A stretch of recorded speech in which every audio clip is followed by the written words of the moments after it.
नमस्कार दोस्तों, मेरा नाम चन्ना है और आप सुन रहे हैं रियल हॉरर स्टोरीज। अगर आपको सच्ची घटनाओं जैसी डरावनी, रहस्यमयी और रोंगटे खड़े कर देने वाली कहानियां पसंद है तो वीडियो को अभी लाइक कर दीजिए, चैनल को सब्सक्राइब कर लीजिए और घंटे का बटन दबाना बिल्कुल मत भूलिए। साथ ही नीचे कमेंट करके जरूर बताइए कि आप यह कहानी किस शहर या गांव से सुन रहे हैं। आज की कहानी एक ऐसे इंसान की है जिसकी जिंदगी की एक मामूली सी रात हमेशा के लिए बदल गई। कभी कभी हम रास्ते में ऐसे लोगों से मिल जाते हैं जिन्हें हम आम इंसान समझकर नज़रअंदाज कर देते हैं, लेकिन बाद में पता चलता है कि वे इंसान थे ही नहीं। तो कमरे की लाइट थोड़ी धीमी कर लीजिए, अगर हेडफोन है तो लगा लीजिए और अब बिना किसी देरी के शुरू करते हैं आज की खौफनाक कहानी। मेरा नाम रवि है। मैं उत्तर प्रदेश के एक छोटे से गांव का रहने वाला हूँ। मेरे परिवार में मेरी पत्नी पूजा, 7 साल का बेटा अंकित और मेरी बूढ़ी माँ रहती है। घर की सारी जिम्मेदारी मेरे ऊपर थी, इसलिए मैं शहर की एक फैक्ट्री में काम करता था। मेरी ड्यूटी अक्सर रात 10 बजे खत्म होती थी। फैक्ट्री से मेरे गांव का रास्ता लगभग 25 किलोमीटर का था। रास्ते में एक घना जंगल पड़ता था जहां रात के समय शायद ही कोई दिखाई देता था।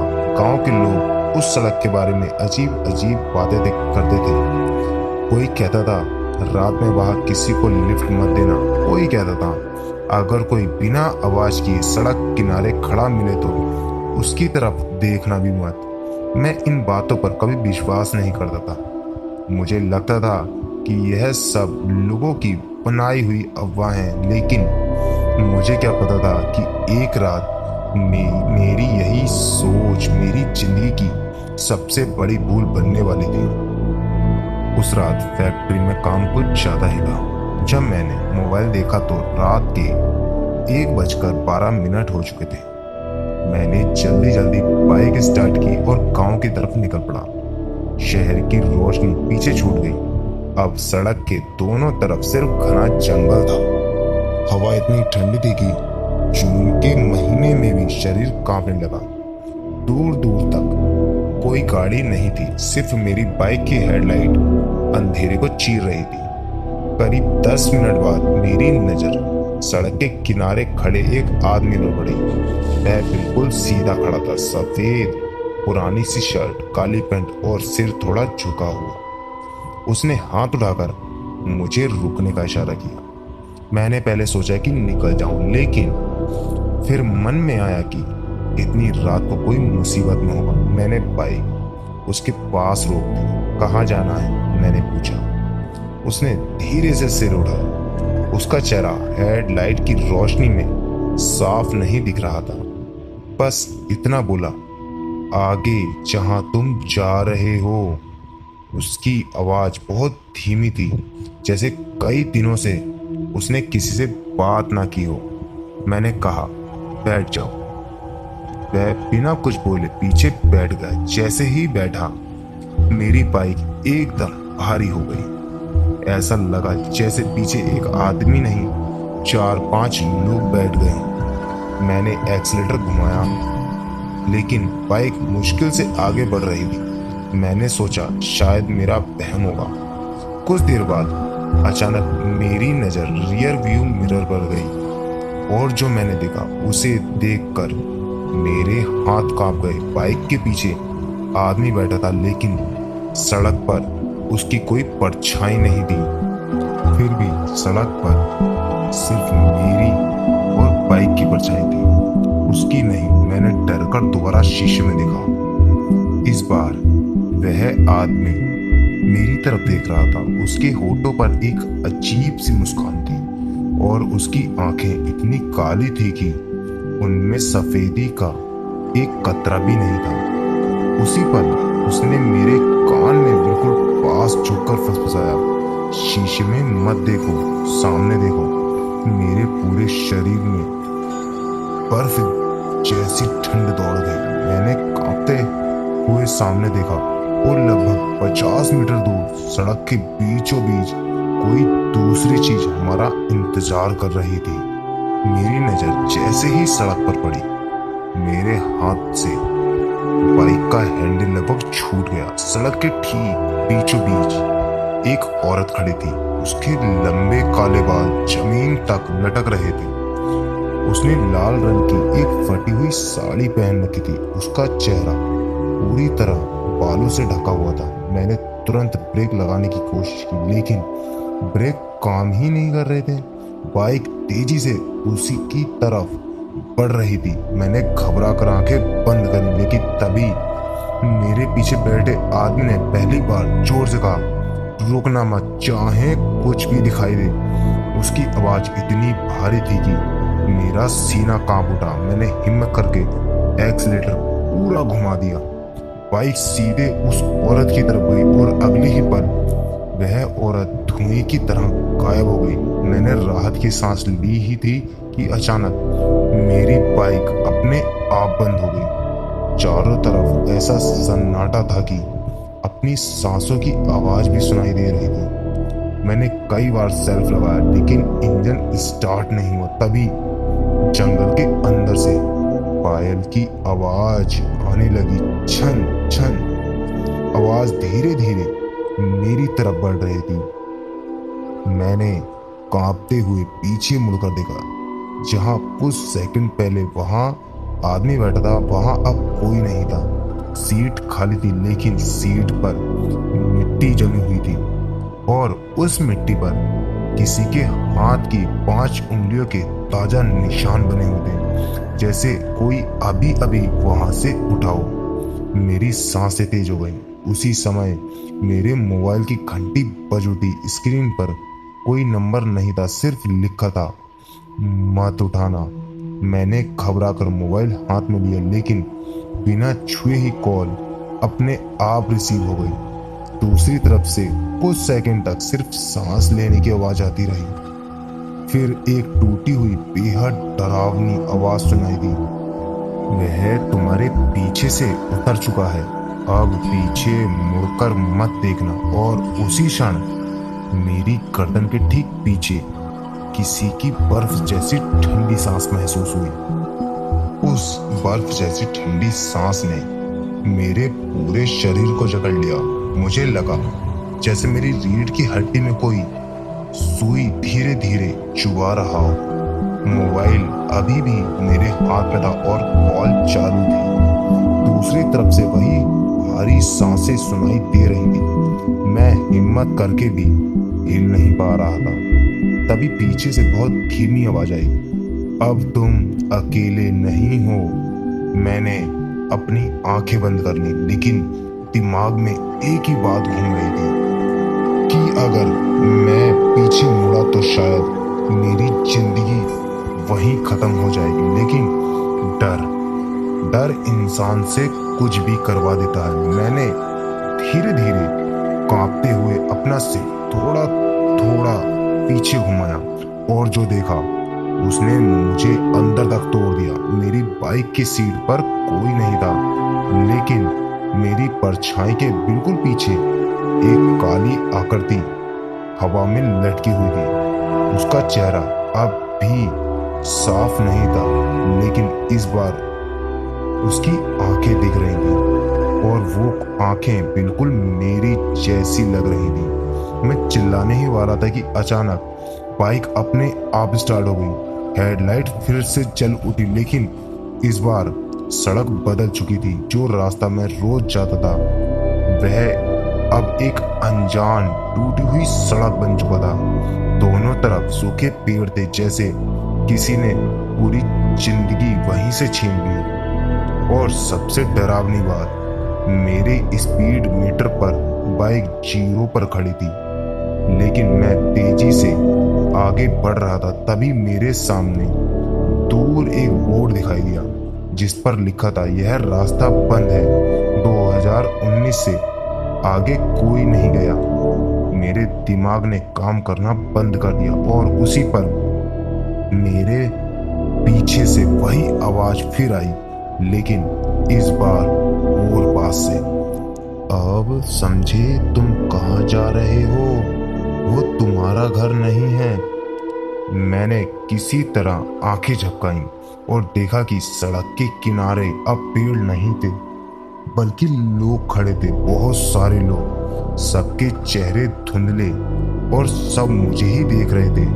उनमें से एक आदमी धीरे धीरे आगे आया और उसने मेरी बाइक की तरफ इशारा करते हुए कहा, तुम उसे अपने साथ ले आए हो।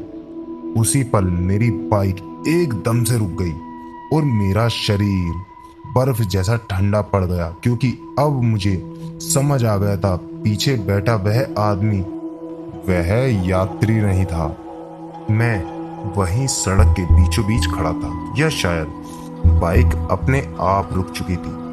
मुझे समझ नहीं आ रहा था कि असल में क्या हो रहा है। चारों तरफ वही सूखी टूटी हुई सड़क थी, लेकिन अब माहौल बदल चुका था। हवा में किसी पुराने जलने की तेज गंध घुली हुई थी, जैसे वहां बहुत पहले कुछ भयानक जलकर खत्म हो चुका हो। पीछे से अब कोई आवाज नहीं आ रही थी, एकदम सन्नाटा था, लेकिन यही सन्नाटा सबसे ज्यादा डरावना था। मैंने बहुत धीरे से अपनी गर्दन सीधी की और आगे देखा। सड़क के किनारे खड़े हुए लोग अब और साफ दिखाई दे रहे थे। उनके चेहरे धुंधले नहीं थे, लेकिन अजीब तरह से अधूरे लग रहे थे, जैसे किसी ने उन्हें आधा मिटा दिया हो। आंखें थीं, लेकिन उनमें कोई चमक नहीं थी। सब एक ही दिशा में देख रहे थे, मेरी तरफ। उनमें से वही आदमी आगे आया जिसकी आवाज मैंने पहले सुनी थी। वह बिल्कुल पास आकर खड़ा हो गया। इस बार उसकी आवाज साफ और भारी थी। तुम गलत रास्ते पर नहीं आए हो, तुम बस उस रास्ते से हट गए हो जहां तुम्हें होना चाहिए था। मैंने कांपते हुए पूछा, तुम लोग कौन हो और मेरे साथ क्या हो रहा है? वह कुछ पल चुप रहा और धीमे स्वर में बोला, हम वही हैं जो इसी रास्ते पर रुक गए थे और कभी आगे नहीं बढ़ पाए। उसके शब्द मेरे दिमाग में गूंजने लगे। मैं पीछे मुड़कर भागना चाहता था, लेकिन शरीर जैसे पूरी तरह जम गया था। तभी अचानक मेरी बाइक की हेडलाइट तेज चमकी और उसी रोशनी में जो मैंने देखा उससे मेरी सांसें रुक गईं।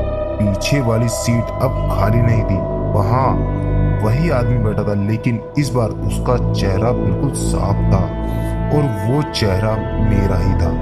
मैं डर के मारे पीछे हटने वाला ही था। मेरे धीरे धीरे मुस्कुराया और बोला, अब तुम समझ गए हो।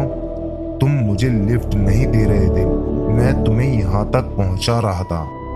मैं किसी तरह हिम्मत जुटाकर वहां से निकला और जैसे तैसे अपनी बाइक को संभालते हुए सीधे अपने घर की तरफ भागा। रास्ते भर मेरे दिमाग में वही चेहरा घूम रहा था जो मेरी बाइक कर पीछे मेरी शक्ल में बैठा हुआ था। मैं बार बार पीछे देखता, लेकिन सड़क अब पहले जैसी लग रही थी।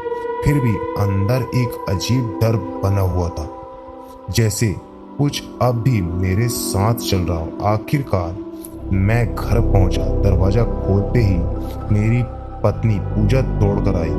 क्या हुआ है तुम्हें? तुम्हारा चेहरा इतना पीला क्यों है? उसने घबरा कर पूछा। मैं अंदर आया और बिना कुछ बोले कुर्सी पर बैठ गया। मेरा पूरा शरीर कांप रहा था, कुछ बोलने की हालत नहीं थी। कुछ देर बाद मैंने धीरे धीरे पूरी बात उसे बताई, लिफ्ट से लेकर उस सड़क, उन लोगों और अपनी ही शक्ल वाले आदमी तक।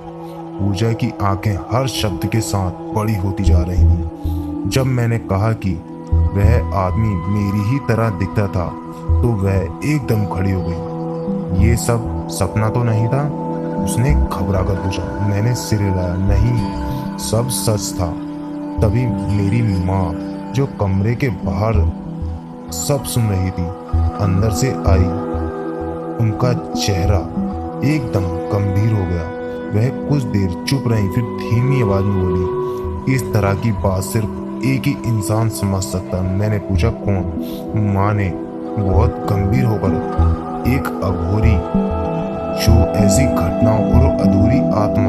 पहचान सकता है। पूजा ने तुरंत कहा, लेकिन वह कहाँ मिलेगा? माँ ने कुछ पल सोचा और फिर बोली, गांव से लगभग 12 किलोमीटर दूर पुराने शमशान के पास एक अघोरी रहता है। लोग उसे बाबा काल रुद्र कहते हैं।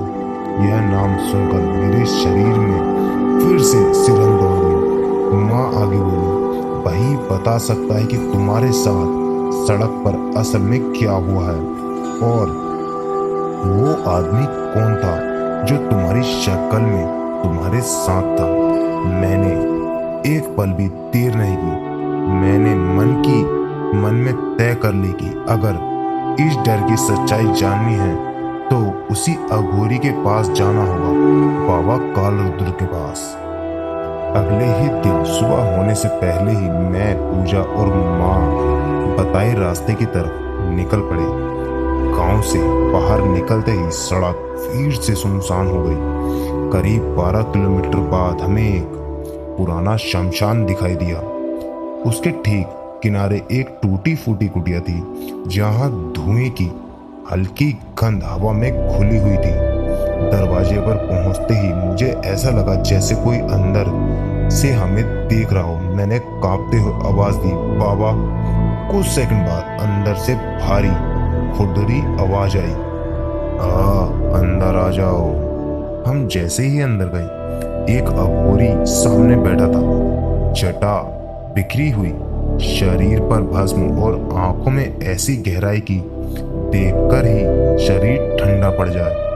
वही था बाबा काल रुद्र। उसने मुझे एक बार देखा और तुरंत आंखें बंद कर ली।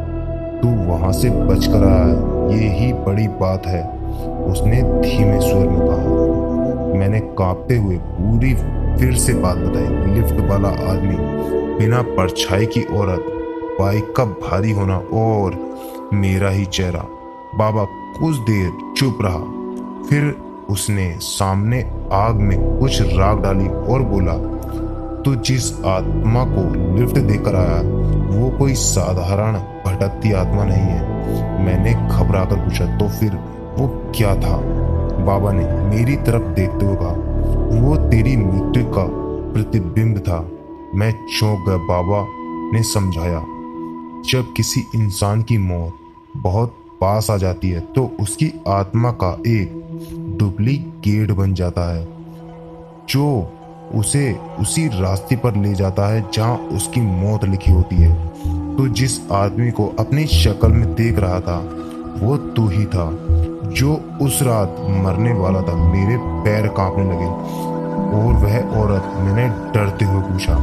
बाबा ने आंखें बंद करके कहा, वह रोकने वाली छाया थी, जंगल की वही आत्मा जो हर बार मौत के रास्ते को रोकने की कोशिश करती है, लेकिन हर बार देर से पहुंचती है। पूजा ने कांपते हुए पूछा, तो वह हमें मारना चाहता था या बचाना? बाबा ने धीमी आवाज में कहा, दोनों नहीं, वह सिर्फ अपना काम कर रहा था, तुम्हें तुम्हारे अंत तक पहुंचाने का। कमरे में सन्नाटा फैल गया। फिर बाबा ने मेरी तरफ देखते हुए आखिरी बात कही, अब तू बच गया, लेकिन याद रख, कुछ रास्ते एक बार दिख जाएं तो वे दोबारा कभी नहीं भूलते। कुटिया के अंदर कुछ देर तक सिर्फ सन्नाटा रहा। बाबा काल रुद्र कुछ देर आंखें बंद करके बैठ रहे, जैसे किसी गहरी चीज को समझ रहे हैं। फिर उन्होंने धीरे से कहा, आज जो तुमने देखा है वह अकेले तुम्हारी कहानी नहीं है। मैंने डरते हुए पूछा, फिर किसकी कहानी है बाबा? बाबा ने आग की तरफ देखते हुए कहा, एक और अघोरी था, नाम था बाबा नंद। यह नाम सुनते ही बाबा के चेहरे पर पहली बार हल्की बेचैनी दिखी। उन्होंने आगे कहा, वह पहले इसी रास्ते की रक्षा करते थे, लेकिन एक दिन उसने नियम तोड़ दिए। उसने किसी ऐसे यात्री को रोकने की कोशिश की जो लिखा हुआ समय लेकर आया था। मैंने ध्यान से सुना। बाबा बोले, उस दिन उस यात्री का अंश नहीं गया, वह दो हिस्सों में बट गया। एक हिस्सा रास्ता दिखाता है, दूसरा हिस्सा रास्ता पूरा करता। मैं कांप गया। माँ ने धीरे से पूछा, तो वह आदमी वही था? बाबा ने सिर हिलाया। हाँ, जो तुम्हारी शक्ल में था वह उसी टूटे हुए नियम का हिस्सा था, और जो औरत थी वह उस रास्ते की चेतावनी थी जिसे लोग सुनते नहीं। कुछ देर बाद बाबा उठे और कुटिया के एक कोने से 3 छोटे ताबीज निकाले। वे काले धागे में बंधे हुए थे जिन पर हल्की सी राख लगी हुई थी। उन्होंने हमें देखते हुए कहा, यह साधारण ताबीज नहीं है, ये सिर्फ याद दिलाते हैं कि तुम कहां से वापस आए हो। उन्होंने पहला ताबीज मेरे हाथ में दिया, फिर पूजा और फिर मेरी माँ को। बाबा बोले, इन्हें कभी मत उतारना जब तक तुम भूलना नहीं चाहते कि उस रात तुम किस जगह से लौटे हो। मैंने ताबीज पकड़ते ही महसूस किया जैसे हल्की सी ठंडक मेरी कलाई से पूरे शरीर में फैल गई हो। तभी अचानक बाहर हवा बहुत तेज चलने लगी। कुटिया का दरवाजा अपने आप बंद हो गया और उसी बंद दरवाजे के पीछे से हल्की आवाज आई, बहुत धीमी लेकिन साफ, तुम्हें सिर्फ रोका गया है, छोड़ा नहीं गया है। मैंने घबराकर बाबा की तरफ देखा। बाबा ने आंखें बंद कर ली और बहुत शांत आवाज में कहा, अब खेल खत्म नहीं हुआ, बस नियम बदल गए। उस रात हम तीनों घर लौट आए, लेकिन रास्ते में हर मोड़ पर मुझे ऐसा लग रहा था जैसे कोई हमारी बाइक के पीछे चल रहा हो। और सबसे डरावनी बात यह थी, जैसे तैसे घर आ गए, लेकिन जैसा मेरे साथ हुआ था वह मेरे घर वालों के साथ नहीं हुआ। जब तक यह ताबीज मेरे हाथ में रहा तब तक मुझे कभी भी पूरी तरह एहसास नहीं हुआ कि वह मेरी शक्ल वाला आदमी मेरे पास है या नहीं, या वह बिना चेहरे वाली औरत अब भी कहीं आसपास है या नहीं। कभी कभी डर होता है, लेकिन वह डर मुझे छू नहीं पाता था।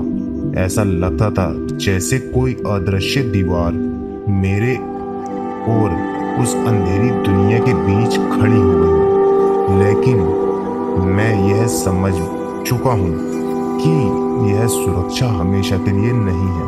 यह ताबीज मुझे बचा रहा था, पर उस चीज को रोक नहीं रहा था जो मेरे पीछे लगी थी। दोस्तों, यही वजह है कि मैंने यह पूरी बात आपसे साझा की, क्योंकि शायद आप भी उन्हीं लोगों में से हो जो अपने घर परिवार के लिए अकेले बाहर काम करते हो, देर रात तक सफर करते हो और कभी कभी सुनसान रास्ते से होकर गुजरते हो।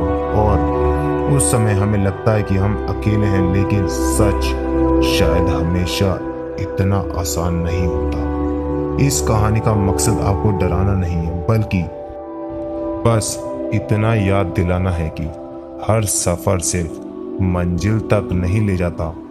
कुछ सफर हमें ऐसे अनुभव दे जाते हैं जिन्हें हम कभी भूल नहीं पाते। अपना ध्यान रखें, अपने घर का ख्याल रखें, और सबसे जरूरी बात, अगर कभी आपको लगे कि कोई आपके पीछे से देख रहा है तो सिर्फ नज़रअंदाज मत कीजिए, क्योंकि कभी कभी कुछ चीज़ें सच में होती हैं और शायद कुछ कहानियाँ सिर्फ कहानियाँ नहीं होती। दोस्तों, आज की कहानी आपको कैसी लगी कमेंट करके जरूर बताना। अगर इस कहानी ने आपको थोड़ा भी डराया हो या आपके रोंगटे खड़े किए हो तो वीडियो को लाइक करना ना भूलें और चैनल को सब्सक्राइब करके बेल आइकन दबा दीजिए।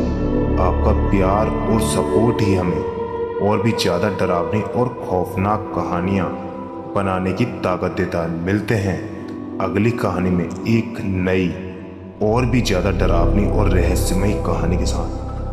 तब तक के लिए अपना ध्यान रखें और रात में अकेले सफ़र करते समय थोड़ा सावधान रहें। धन्यवाद।